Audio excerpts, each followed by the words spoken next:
संतोष देशमुख हत्याकांडामुळे आरोपांच्या कचाटामध्ये सापडलेल्या धनंजय मुंडेंच्या पाठीशी आता उपमुख्यमंत्री अजित पवार उभे राहिल्याची माहिती सूत्रांकडून मिळतेय। धनंजय मुंडे जर दोषी नाही तर कारवाई नाही अशी ठाम भूमिका अजित पवारांनी मांडली आहे। देवगिरी निवासस्थानी पार पडलेल्या बैठकीत राष्ट्रवादीच्या नेत्यांनी सुद्धा हीच भूमिका मांडल्याची माहिती मिळतेय। धनंजय मुंडे यांच्यावरच्या आरोपांवरती जोपर्यंत पुरावे सिद्ध होत नाहीत तोपर्यंत कारवाई होणार नाही असं स्पष्ट करण्यात आलं।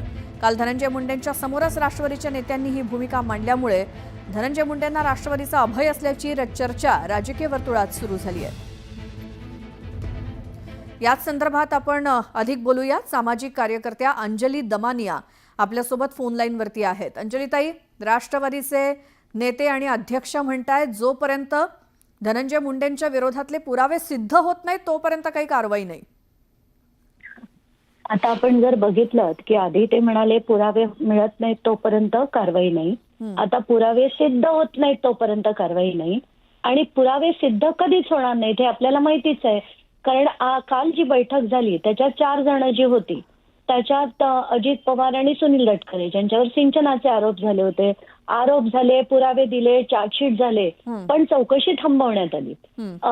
प्रफुल्ल पटेल होते ज्यांच्यावर एव्हिएशन स्कॅम होता, एवढा मोठा स्कॅम होऊन सुद्धा त्याची चौकशी देखील थांबवण्यात आली। म्हणून या सगळ्यांना माहिती आहे की जोपर्यंत आपण भाजप बरोबर आहे आपल्यावर कुठल्याही प्रकारची कारवाई होणार नाही, मग धनंजय मुंडेंवर कारवाई करण्याचा प्रश्नच येत नाही। तर आता मला असं वाटतंय की आपण त्यांच्याकडनं अपेक्षा ठेवणं हे खरंच मूर्खपणाचं होईल आणि आता जर तडाखा जर यांना द्यायचा असेल तर तो कोर्टच देऊ शकतं अशी आता माझी स्पष्ट भूमिका आहे आणि मी त्याच्याच दिशेने आता काम करणार आहे। बरं, तेच मला विचारायचं होतं की तुम्ही अजित पवारांना स्वतः भेटून धनंजय मुंडेंच्या विरोधातले पुरावे तर दिले, मात्र आता ते सिद्ध कसे करणार? नाही, आता आपण सिद्ध कसे करायचे? आता यांच्या हातात जे आपण पुरावे दिले ते ओपन अँड शट आहे की महाजेनको ही महाराष्ट्र राज्याची कंपनी आहे। ती महाराष्ट्र राज्याच्या मंत्र्याला थेट त्याच्या खात्यामध्ये म्हणजे त्यांचे बॅलन्स शीट्स मी दिले की त्यांच्या खात्यामध्ये त्याचा नफा आलाय आणि this amounts to office of profit, आणि हे सरळ दिसतंय त्या प्रत्येक बॅलन्स शीटवर खाली सही देखील आहे। याच्यापेक्षा जास्त पुरावे काय देणार?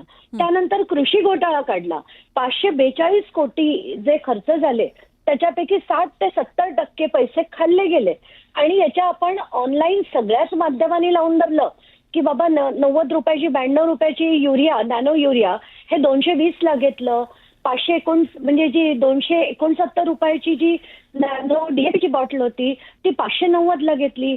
हे सगळं आपण ऑनलाईन दाखवलं तरी सुद्धा यांना पुरावे पाहिजेत। कसले दगडाचे पुरावे पाहिजेत? यांना कारवाई करायची नाहीये हे आता स्पष्ट झालेलं आहे। अजित पवार तर स्वतः म्हणाले होते जेव्हा ते बीडला गेले होते पालकमंत्री म्हणून पहिल्यांदाच की जे कोणी ह्याच्यामध्ये दोषी असतील कारवाई तर होणारच, तो कुणीही असू दे, कुठल्याही पदावरती असू दे। मात्र दुसरीकडे धनंजय मुंडेंच्या विरोधात इतके आरोप होत आहेत, मात्र त्यांच्या ते किती जवळचे आहेत मुंडे हे पवारांच्या, अजित पवारांच्या, ते सगळ्यांनाच माहिती आहे, त्यांच्या गाठीभेटी होत असतात। त्यामुळे एक प्रकारे मुंडेंना राष्ट्रवादी काँग्रेसचं अजित पवारांचं अभय आहे काय? नाही, अभय काय ते मला कळत नाहीये। त्यांचे मित्र आहेत म्हणून नाहीये का त्यांची अनेक गुपितं त्यांना माहिती आहेत म्हणून ते देत नाहीयेत? कारण काहीतरी नक्कीच आहे, कारण एवढे पुरावे दिल्यानंतर एक उपमुख्यमंत्री आणि एक पक्षाचे अध्यक्ष म्हणून त्यांनी ही कारवाई अपेक्षित होती, म्हणून मी माझे सगळे डिफरन्सेस बाजूला ठेवून यांना भेटले। तरी पण यांना जर कारवाई करायची नसेल तर याचा अर्थ स्पष्ट आहे की त्यांना आता काही, तुम्हाला जे लढायचं तुम्ही लढा, वाटेल ते करा, आम्हाला काही फरक पडत नाही। बिलकुल।